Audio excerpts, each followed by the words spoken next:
C'est un moteur de 12 cylindres qui était suffisamment puissant pour entraîner cet avion qui faisait 3 tonnes 200. C'est un nouvel épisode de l'histoire du Reggiane, cet avion nazi tombé en Haute-Vienne en juin 1944. Aujourd'hui, le siège du pilote retrouve la carlingue. C'est un de mes amis collectionneurs de Saint-Léonard qui l'avait récupéré.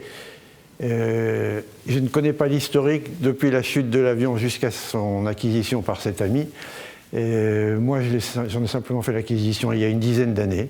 Et je trouvais que c'était quelque chose qu'il ne fallait pas laisser traîner, qui ne devait pas partir à la ferraille. La recherche de ces pièces qui ont traîné dans le coin a été faite par de nombreux amateurs.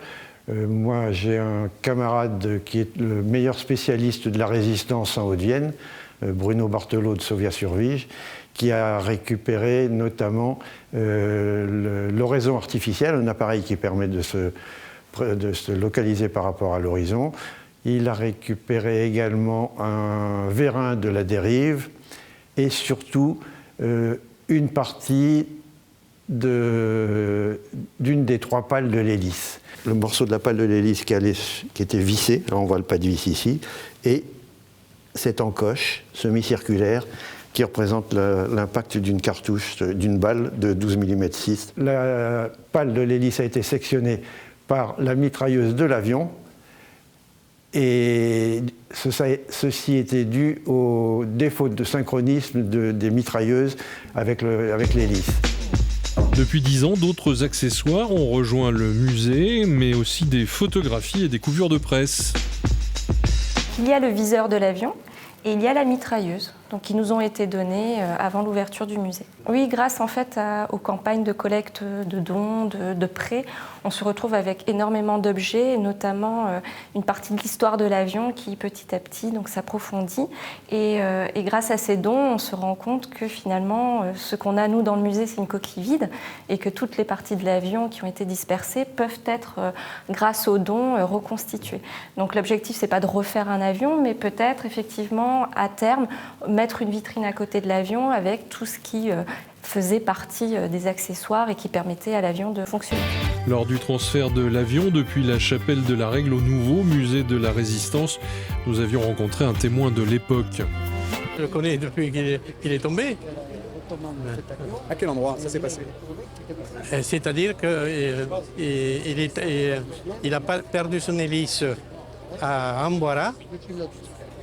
Il avait cassé un sapin. Il a éteint la tête du sapin.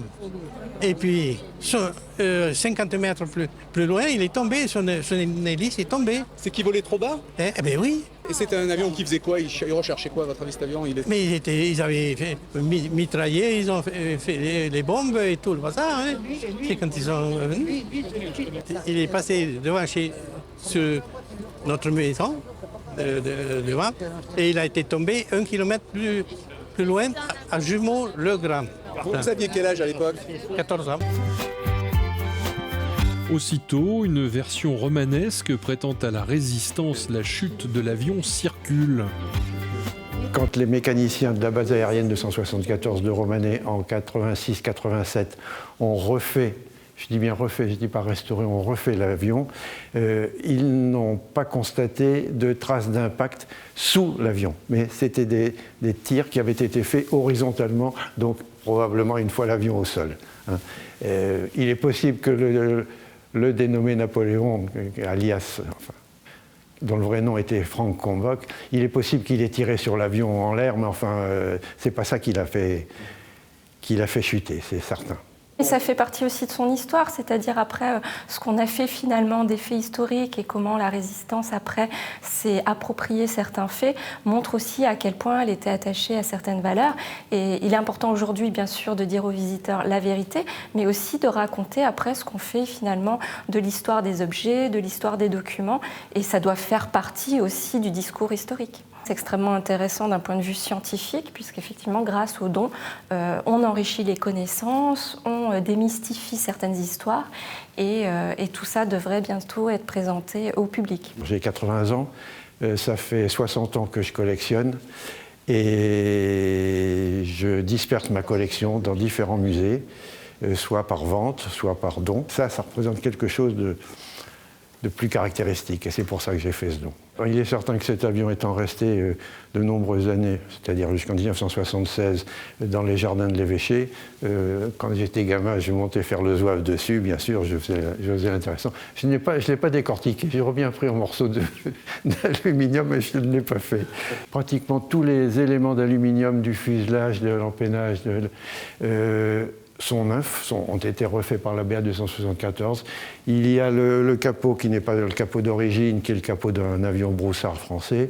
La verrière du pilote, c'est une verrière de chasseur américain T6.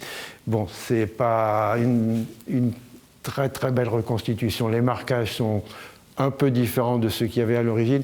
Donc il y a des défauts, c'est évident, mais c'est quand même représentatif.